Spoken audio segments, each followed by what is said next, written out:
Since its release, Hearts of Iron 4 has picked up thousands of mods with all kinds of ideas and wild alternative timelines. Some of them tweak how you play, while others make it feel like you're playing a completely different game. So today we're checking out the biggest mods that claim to change the game and seeing which ones actually live up to that hype. And let's start out with Old World Blues. This mod is basically the Fallout universe brought straight into HOI4. It changes everything. You get fully custom map of North America, a unique Fallout-inspired UI, and over 30 new unit types, from combat robots to weird mutated insects. Plus, there are tons of new nations, each with its own focus tree and its own set of technologies to research. Since it is a total overhaul, every nation actually feels unique. Not all of them share the same tech level. So some are great with armor units, while others focus on robots or bizarre creature units pulled out of Fallout. And it doesn't stop there. Each nation has its own challenges, and some of them are genuinely tough to deal with. The AI will take advantage of any weakness you have. On top of that, each nation comes with its own little storyline, which makes it surprisingly easy to get invested in whatever faction you are playing. The mod also comes with a small, simple economic system that isn't complicated at all, and it's really helpful in the early game when you are trying to prepare for whatever's coming your way. The only thing that feels kind of pointless though is the navy. Sure, you can research ships and naval tech, but you will pretty much never use them. You just don't need a navy in this mod. The New Order probably is a favorite mod to many players, but not for me. I have heard plenty about it and I have seen a lot of people playing it, but personally, I still haven't tried it. It is just not really my cup of tea, and that comes down to a couple of things, one of the biggest being the map style and the color palette. It is just a little too dark for my taste. On top of that, the mod can feel a bit complicated and kinda hard to fully understand, at least for someone like me. But hey, that doesn't mean TNO doesn't deserve a spot on this list. This alternate history mod drops you into a world where the Axis actually won World War II, and the whole thing really shines through its storytelling. It is basically like playing a visual novel that's been merged with a political simulator, and that unique blend is exactly why so many people love it. And here's a big favorite for a huge chunk of the player base, Kaiserreich. This alternate history mod asks the classic question, what if Germany and its allies won World War I? And just like that, you're dropped into a world where communists control France and the UK. Like the New Order, Kaiserreich is famous for its storytelling. It packs in tons of nations with deep lore, but what really makes it stand out is that it managed to keep the vanilla mechanic intact, so players don't feel overwhelmed while diving into this massive world. On top of that, it offers huge, unique focus trees for each nation. And because it is set in an alternate timeline, you get political reworks across basically every country. The mod also comes with a bunch of unique events. Some of them are actually big ones, like the Second Weltkrieg. And let me tell you, when World War II kicks off in this mod, it is an entirely new challenge. Unlike vanilla, Kaiserreich seriously rises the difficulty bar if you're trying to come out on top. The cool part is that World War II feels completely different here, because the political landscape reshuffles alliances, so it doesn't really feel like the World War II we're used to.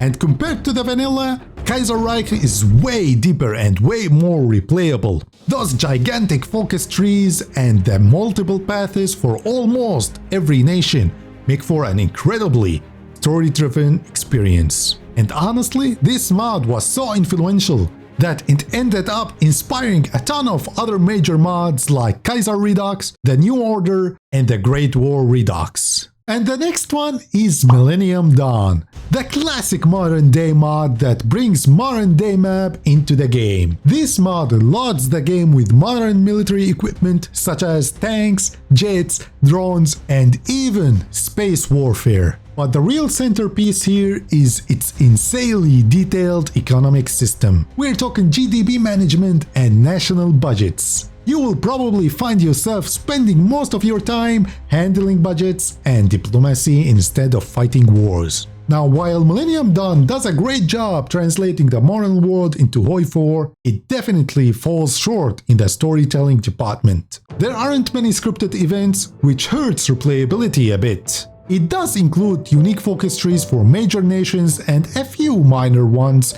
but it's pretty clear most of the efforts went into building that complex economic system. And that system does have a dedicated fan base, even if it takes attention away from actual military gameplay. So yeah, Millennium Dawn isn't a full total conversion like Old World Blues, but it delivers something HOI4 has always kind of been missing: a real economic simulation. The downside? Understanding that system can be as tough as figuring out the Navy in vanilla. But for the players who do manage to wrap their heads around it, there is a ton of enjoyment waiting in this mod. The Fire Rises is basically Millennium Dawn but better.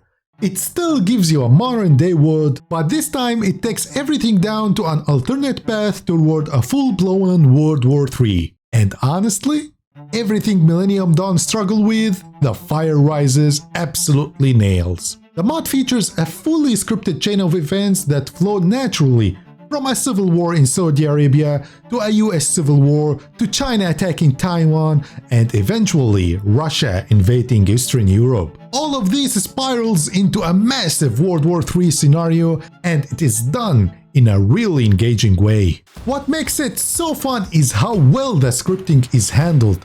It doesn't just create good gameplay, it also massively boosts replayability, because in this mod, even if a country loses its war, that's not the end of content for them. Every nation has its own unique focus tree that actually branches depending on the outcome of your war. If you lose, you get a special tree focused on rebuilding and preparing for revenge. If you win, you unlock a different path that lets you push your country even further. And the scripted wars? Geniusly impressive. The mod gives both sides clear objectives, so winning isn't just about capitulating the enemy, it is about taking and holding key cities. And let me tell you, the AI in this mod is shockingly competent. For example, in the First European War, if you are playing as Germany or basically any European nation, you're going to struggle hard to stop the Russian advance. The only downside I can really point out is that the mod doesn't have enough content yet.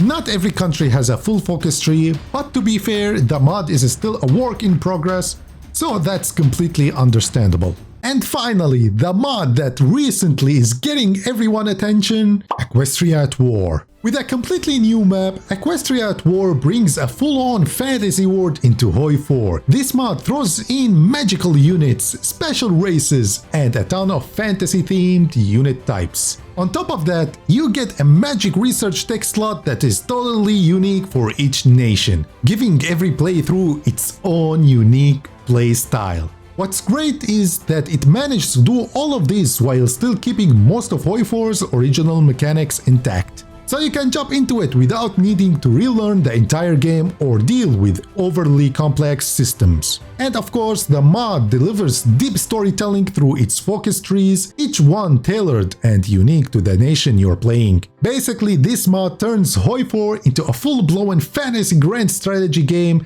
and it does it surprisingly well.